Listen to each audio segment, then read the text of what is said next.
Ito ang naglalaro ng Rollbox.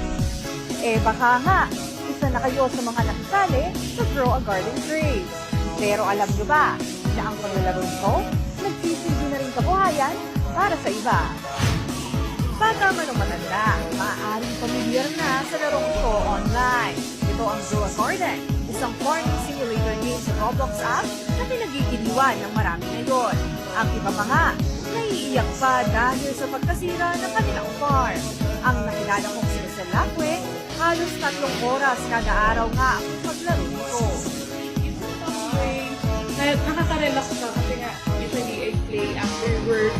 So parang walang pressure sa akin kung puto dun sa game. Pero kung akala nyo, relaxation lang ang